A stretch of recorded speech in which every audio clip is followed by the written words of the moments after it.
Good evening friends. आज हम लोग नई यूनिट पढ़ने आ रहे हैं जिसका नाम है स्टैटिक फोर्स एनालिसिस। इससे पहले जो है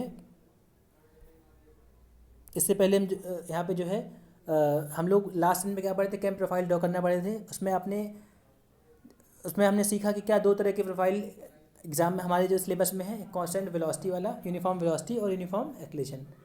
तो हम उम्मीद करते हैं कि आप लोगों ने प्रैक्टिस भी कर लिया होगा क्वेश्चन का, कि जैसे जैसे, क्योंकि आप जब तक प्रैक्टिस खुद से नहीं करोगे तब तक आपको एग्ज़ाम में ड्रॉ नहीं कर पाओगे। तो आपको एटलीस्ट बुक के एग्जाम्पल जो है सारे क्वेश्चन सॉल्व करके देख लेना कि कैसे ड्रॉ होता है। ठीक है, उसके बाद हम लोग आगे बढ़ते हैं यहाँ पे स्टैटिक फोर्स एनालिसिस। इसमें क्या है, स्टैटिक फोर्स होता क्या है। स्टैटिक फोर्स का मतलब कि इसमें हम किसी भी मैकेनिज्म की स्टडी करते हैं, एनालिसिस करते हैं बिना हम इनर्शिया फोर्स को कंसीडर किए हुए। क्यों? क्योंकि वो बहुत स्मॉल होता है, जैसे लिफ्टिंग ऑफ द वेट है, तो उसमें हम इनर्शिया फोर्स को कंसीडर नहीं करते हैं। ठीक है, आगे समझते हैं कि इनर्शिया फोर्स होता क्या है। इनर्शिया फोर्स जो है, इनर्शिया फोर्स क्या है। इनर्शिया फोर्स जो है एक इमेजनरी फोर्स है, जो कि हम किसी भी जो है जो बॉडी है उसकी हम इक्विलिब्रियम पोजीशन को डिफाइन करने के लिए हम इस पर लगाते हैं। जैसे मान लीजिए इसके ऊपर एक फोर्स इधर लग रहा है, एक इधर लग रहा है, एक इधर लग रहा है। ठीक है, और उसके मान लीजिए हम ऐसा मानते हैं कि इसकी नेट फोर्स जो है इसके ऊपर, ये जो है हमारा ये बॉडी है, इसके ऊपर ये एफ लग रहा है। ठीक है, तो इसके हम एक अपोजिट डायरेक्शन में, अगर मान लीजिए ए एक्सेलरेशन से मूव कर रहा है तो हम इसको, ठीक है, ए मूव कर रहा है, मान लीजिए जो है यहाँ से ए एक्सेलरेशन से इधर मूव कर रहा है, तो हम इसके अपोजिट में एक एम इंटू ए फोर्स लगा सकते हैं। ठीक है, और हम ये लिख सकते हैं कि एफ इक्वल टू या एम ए, जो कि न्यूटन का सेकंड लॉ है। तो यहाँ से हम लिख सकते हैं कि F minus M equal to zero. तो इसी हम जो minus M into a force है, इसी को हम इनर्शिया फोर्स बोल रहे हैं। ठीक है, तो इनर्शिया फोर्स क्या क्या है कि जब भी हम किसी बॉडी के इक्विलिब्रियम पोजीशन को डिफाइन करने के लिए हम उसके उल्टी डायरेक्शन में एक फोर्स लगाते हैं, जिसका जो मास इंटू एक्लेशन होता है, उसी को हम इनर्शिया फोर्स बोलते हैं। ठीक है, आगे बढ़ते हैं। अगला क्या है, equilibrium of two force motion. मतलब जब भी दो तरह के फोर्स लग रहे हैं, कब बोलेंगे कि हाँ उसकी कंडीशन इक्विलिब्रियम वाली है, जब दोनों का फोर्स का जो है मैग्नीट्यूड सेम हो। ये पहला पॉइंट है। दूसरा है कि दोनों का जो है लाइन ऑफ एक्शन सेम हो, मतलब एक, ठीक है। तीसरा क्या है, दोनों की डायरेक्शन अपोजिट हो। यहाँ पे आप देखो, एक फोर्स यहाँ लग रहा है, एक यहाँ लग रहा है, एक यहाँ लग रहा है। ठीक है, तो दोनों की जो है मैग्नीट्यूड सेम होनी चाहिए, लाइन ऑफ एक्शन सेम होनी चाहिए, और डायरेक्शन दोनों की उल्टी होनी चाहिए या अपोजिट होनी चाहिए। ठीक है, आगे बढ़ते हैं। अगला क्या है, इक्विलिब्रियम ऑफ थ्री फोर्सेस। मतलब किस कंडीशन में हम तीन फोर्सेस को इक्विलिब्रियम में बोलेंगे, कब, जब पहली बात तो तीनों का रिजल्टेंट जीरो हो। ठीक है, और दूसरी बात कि जो है तीनों फोर्स जो कंकरेंट हो, मतलब दोनों की तीनों फोर्सेस की एक ही पॉइंट पे लग रहे हों। ठीक है, इसको तभी हम इक्विलिब्रियम में बोलेंगे। दो कंडीशन हमारी ये फुलफिल होनी चाहिए। क्लियर, आगे बढ़ते हैं। अगला है हमारा डी-एलम्बर्ट प्रिंसिपल। ठीक है, जैसे कि हम सभी जानते हैं, अगर हमारा कोई एक बॉडी है जिसके ऊपर नेट फोर्स हमारा मान लीजिए एफ लग रहा है, तो न्यूटन का सेकंड लॉ के हिसाब से हम लिख सकते हैं कि net force equal to M A. ठीक है, न्यूटन के सेकंड लॉ के हिसाब से net force equal to mass into acceleration. तो डी-एलम्बर्ट ने क्या किया, इसी फोर्स को इन्होंने एक इक्विलिब्रियम में लिखने के लिए क्या बोल दिया कि अगर किसी बॉडी में एफ फोर्स ये वाला लग रहा है हमारा, तो इसको इक्विलिब्रियम पोजीशन के डिफाइन करने के लिए हम उल्टी डायरेक्शन में मास इंटू एक्लेशन के फॉर्म में इसको लिख सकते हैं, तब जाके हमारा ये बॉडी एक इक्विलिब्रियम पोजीशन में आ जाएगा। ठीक है, इसी माइनस मास इंटू एक्लेशन जो इसको हम लगा रहे हो आप उल्टी डायरेक्शन में, इसी को हम इनर्शिया फोर्स बोलते हैं। और इसी को जो है डी-एलम्बर्ट ने डिफाइन किया था कि हाँ जब भी किसी बॉडी पे अगर एफ फोर्स लग रहा है तो उसके उल्टी डायरेक्शन में आप मास इंटू एक्लेशन फोर्स लगा सकते हो, जिसको हम इनर्शिया फोर्स कहते हैं। ठीक है, आगे बढ़ते हैं। यही डी-एलम्बर्ट प्रिंसिपल का स्टेटमेंट है। ये ट्रांसलेटरी मोशन के लिए था। अगर हमारा मोशन कोई मान लीजिए ऑब्जेक्ट है जिसके ऊपर एक टॉर्क लग रहा है, ठीक है, तब हम इसके उल्टी डायरेक्शन में भी हम एक फोर्स लगा सकते हैं। ठीक है, जो कि आई इंटू अल्फ़ा के फॉर्म में लिख सकते हैं। तो आप इसको लिख सकते हो कि torque minus I alpha equal to zero. अगर आप ऐसे लिखते हो तो ये इसका जो है ये इक्विलिब्रियम स्टेज आप इसको डिफाइन कर सकते हो। यही डी-एलम्बर्ट का प्रिंसिपल है। ये क्वेश्चन थोड़ा इंपॉर्टेंट भी है, आप इसको अच्छे से देख लीजिएगा। आगे बढ़ते हैं। Kinematic analysis of single slider crank mechanism. ठीक है, आगे बढ़ते हैं। जैसे हमारा ये बॉडी है, ठीक है, इसको थोड़ा सा हम एक डायग्राम में समझते हैं बड़ा करके। जैसे ये है क्लियर। आप इसको अच्छे से देख लो कि इसमें क्या है, हमारा एक पिस्टन है, ये पिस्टन है, ये सिलेंडर है, ये जो है कनेक्टिंग रॉड है, ये क्रैंक है। ठीक, अब इसमें जो आप देखिए, इसमें ये एंगल हमने बीटा माना है, इधर ये एंगल थीटा है, ये एंगल थीटा है, ये बीटा है, ये एल है, ये आर है। ठीक है, ये हमारे जंक्शंस हैं। आगे बढ़ते हैं। इसमें कुछ हमारे, जैसे हमने एम क्या है, हमारा मास ऑफ रेसिप्रोकेटिंग पार्ट, ये जितने भी डेरिवेशन है ये आप करके देख लीजिएगा, क्योंकि ये बहुत ही इंपॉर्टेंट है, एग्जाम में आते हैं। एम क्या है, हमारा mass of reciprocating part, R क्या है, radius of crank, L is the length of connecting rod, omega is the angular velocity and theta is the angle turned by crank. ये आपको एग्जाम में देगा भी। ठीक है, हमने इसमें कुछ हमने एजम्पशन माने इसमें। ठीक है, जो लेंथ ये क्रैंक है और ये आर है, एल बाई आर, इसको हमने एन मान लिया है, जो कि हमने यहाँ लिखा भी है। ठीक है, अब यहाँ पे एक चीज़ और आपको ध्यान देनी है, इसके डेरिवेशन करने के लिए हम इसके जरिए हम निकाल के आ रहे हैं कि हम इसमें कर रहे हैं कि ये जो है काइनेमेटिक एनालिसिस, इसका मतलब वेलोसिटी और एक्सीलरेशन के एनालिसिस करेंगे इसमें हम, कि कितना वेलोसिटी एक्सीलरेशन होगा फॉर गिवन कंडीशन। ठीक है, उसके हिसाब से आप एक चीज़ ये भी देखो यहाँ पे कि अगर हमारा ये जो है एल है, ये आर है, इस एंगल में देख लेते हैं, ये एल है, ये आर है, ये आपका जो है थीटा है, और ये बीटा है और थीटा है। तो ये वाला जो है क्या होगा, इसके हिसाब से एल साइन बीटा, और इसके हिसाब से आर साइन थीटा। ठीक है, दोनों इक्वल होंगे, क्योंकि ये जो डिस्टेंस सेम ही है। तो उसके हिसाब से हमने जो है यहाँ पे दोनों इक्वेट किया है। ठीक है, तो वहाँ से हमने निकाला है कि sine beta equal to sine theta by n. Clear, ये डेरिवेशन आपको करके देख लेना अच्छे से। तो वहाँ से हमने निकाला साइन थीटा इतना है, तो कॉस बीटा कितना होगा, 1 माइनस साइन स्क्वायर थीटा, जो कि इतना निकल के आता है। क्लियर, इसको हमें ध्यान रखना है। आगे बढ़ते हैं। फिर अब हमें निकालना है डिस्प्लेसमेंट कितना होगा। वापस आते हैं डायग्राम में, कि जैसे आप देखो कि हमें निकालना है कि डिस्प्लेसमेंट इस वाले पिस्टन का यहाँ से कितना डिस्प्लेसमेंट हुआ। ठीक है, उसके लिए हम क्या करेंगे, हम जो है जब ये पिस्टन हमारा एक्सट्रीम कंडीशन यहाँ पे होगा, वहाँ से लेके इसके बीच की दूरी क्या है तब, और एक जब ये पिस्टन एक गिवन कंडीशन में होगा, जो कि हम मान लीजिए यहाँ दिया है, पिस्टन यहाँ पहुँच गया है। अब ये डिस्टेंस क्या है, इसमें से ये निकाल दोगे तो आपको मिल जाएगा ये कितना है, यही हमारा होगा एक्स, जो कि जिसको हम डिस्प्लेसमेंट की बात कर रहे हैं। ठीक है, आगे बढ़ते हैं, इसको देखते हैं कैसे निकालना है। ये आप देखो यहाँ पे हमें निकालना एक्स क्या होगा, सेम जैसे हमने पहले बताया था कि B1O माइनस BO, मतलब जो है ये वाला, ये हमारा O पॉइंट है, ये O पॉइंट है, ये हमारा B पॉइंट है। ठीक है, तो ये डिस्टेंस हमारी x है, तो ये क्या होगी, L plus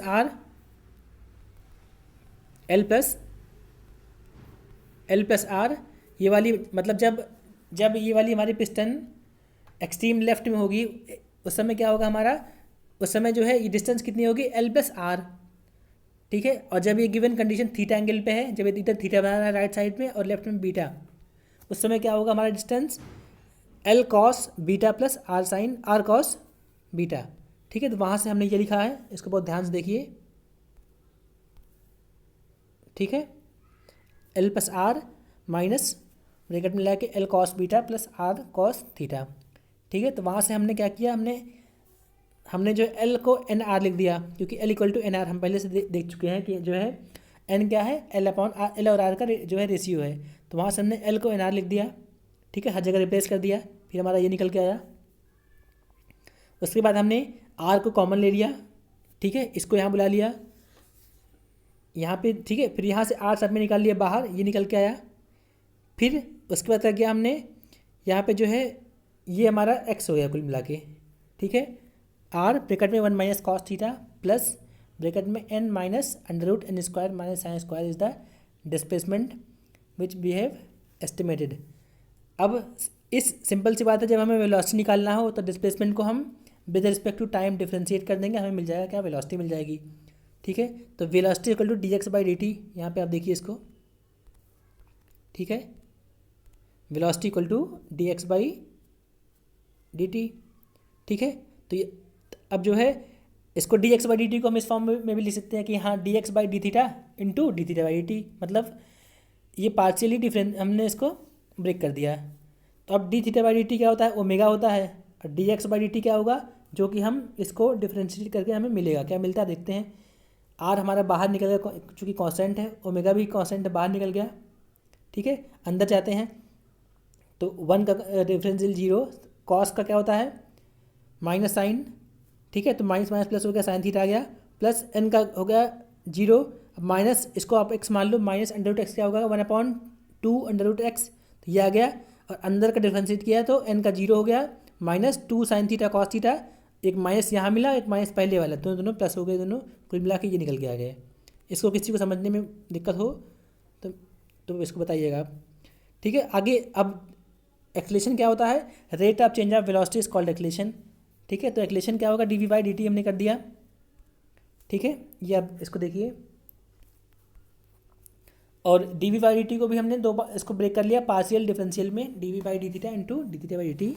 again D theta by D t is omega, so R omega into omega is R omega square. ठीक है, और अब हमको इसको डिफ्रेंशिएट करना है। ठीक है, तो साइन थीटा का differential cos theta plus sign to theta का 2 sine theta into cos theta. ठीक है, सॉरी साइन टू थीटा का कॉस 2 थीटा इंटू थीटा का क्या हुआ ओमेगा आ गया, डिवाइड बाई एन कर दिया, डिवाइड बाई 2 कर दिया, तो 2 से 2 कैंसिल हो गया हमारा, तो ये निकल के आया हमारा।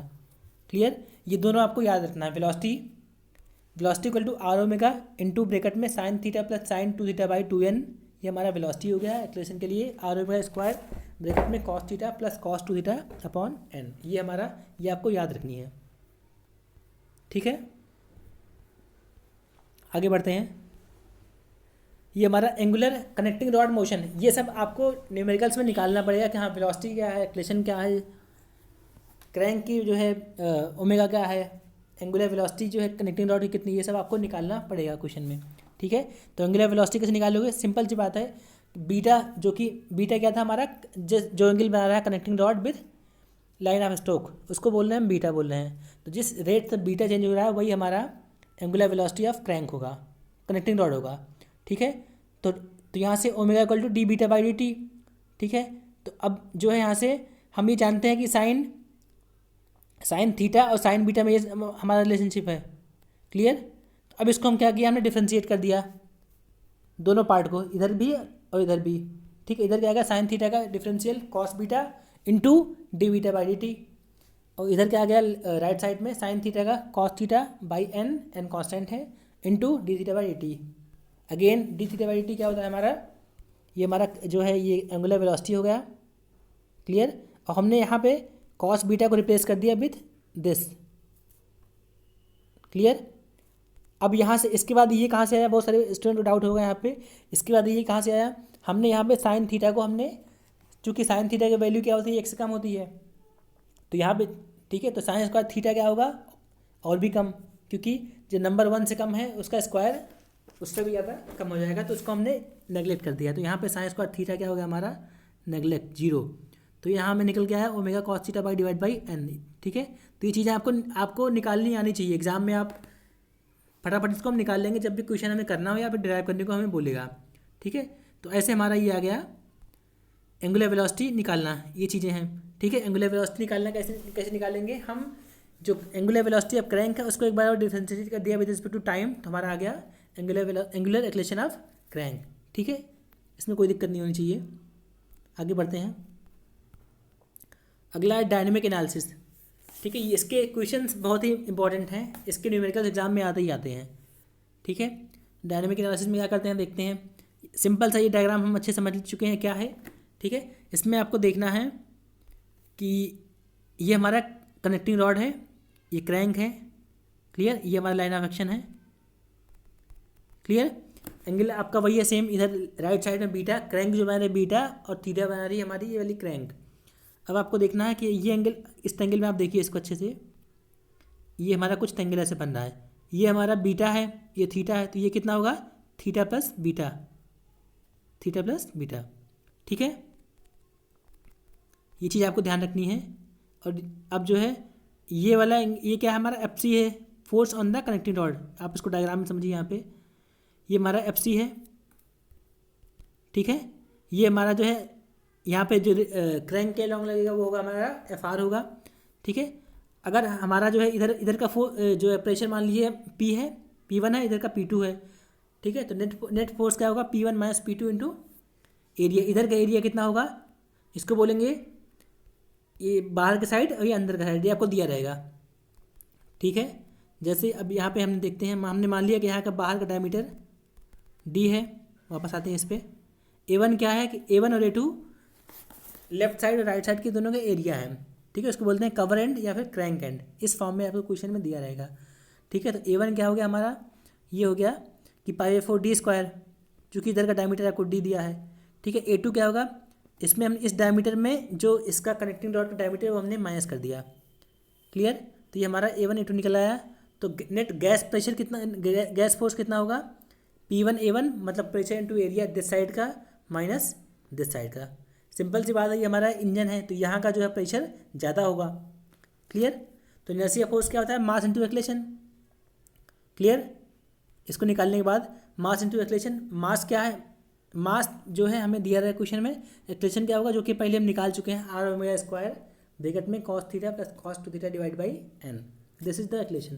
तो नेट इनर्शिया फोर्स क्या हो गया, mr⍵² into cos theta plus cos 2θ by n। ठीक है, इसके बाद काइनेमेटिक फ्रिक्शन भी हमको दिया रहेगा। जैसा कि हम सभी जानते हैं फ्रिक्शन हमेशा मोशन के उल्टी डायरेक्शन में लगेगा। ठीक है, friction always act in opposite direction of motion, ये हम जानते हैं पहले से।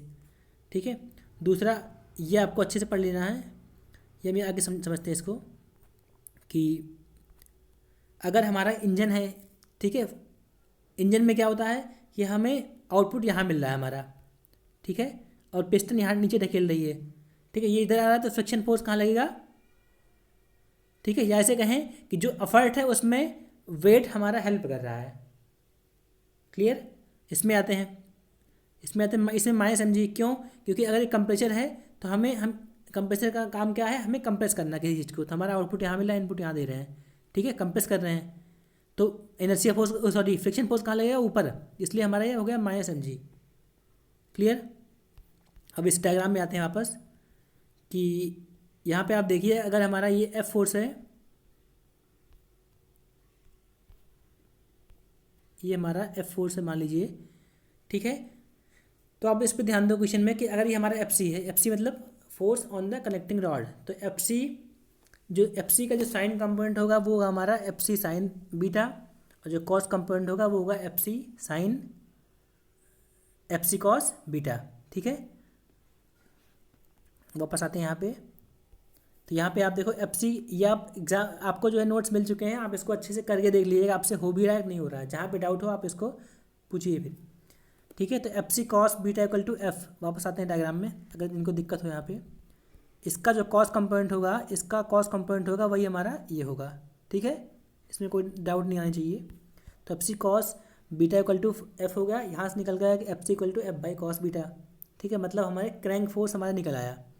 ठीक है, अब नॉर्मल रिएक्शन कितना होगा पिस्टन पे, FC का जो साइन कंपोनेंट है वो हमारा नॉर्मल रिएक्शन फोर्स होगा, तो Fn equal to FC sine beta. Clear, आगे रेडियल थ्रस्ट का होगा, रेडियल थ्रस्ट मतलब ये हमारा जो है डायग्राम है, यहाँ पे ये हमारा क्रैंक है। ठीक है, मतलब इधर कितना फोर्स लग रहा है वो उसको हम बोल रहे हैं FR। क्लियर, ये एंगल आपको पता है थीटा प्लस बीटा। ठीक है, तो इसका जो FC हमारा FC कॉस कंपोनेंट यहाँ आएगा। ठीक है, तो FC cos theta plus beta equal to FR, तो FR इक्वल टू ये निकल के आया F upon cos beta into cos theta by theta plus beta, ये निकल के आया। अब क्रैंक एफर्ट क्या होगा, FT इक्वल टू FT मतलब क्रैंक एफर्ट, मतलब क्रैंक के परपेंडिकुलर डायरेक्शन में कितना फोर्स लग रहा है। ठीक है, वो क्या होगा, FC का साइन कंपोनेंट। जैसे अगर हमारा ये रेडियस हो गया, ये FC है, इसका जो कॉस कंपोनेंट यहाँ आएगा, साइन कंपोनेंट यहाँ आएगा, तो ये हमारा एफर्ट इसको हम बोल रहे हैं। क्लियर, तो यहाँ से निकल गया कि FC sign theta plus beta क्या होगा, हमारा FT होगा। ठीक है, ये चीज़ें आपको निकालनी आनी चाहिए। एग्जाम में हम फटाफट ऐसे निकाल लेंगे, कोई भी फॉर्मूला याद नहीं करेंगे। ठीक है, सिवाय वेलोसिटी और एक्लेशन के। ठीक है, यहाँ से निकल गया टॉर्क क्या होगा, टॉर्क इक्वल टू जो टेंजेंशियल फोर्स है इंटू रेडियस, तो यहाँ से निकल के आ गया। ये एग्जाम में हमसे पूछेगा अभी। क्लियर, अभी के लिए खैर इतना, बाकी हम लोग आगे पढ़ेंगे।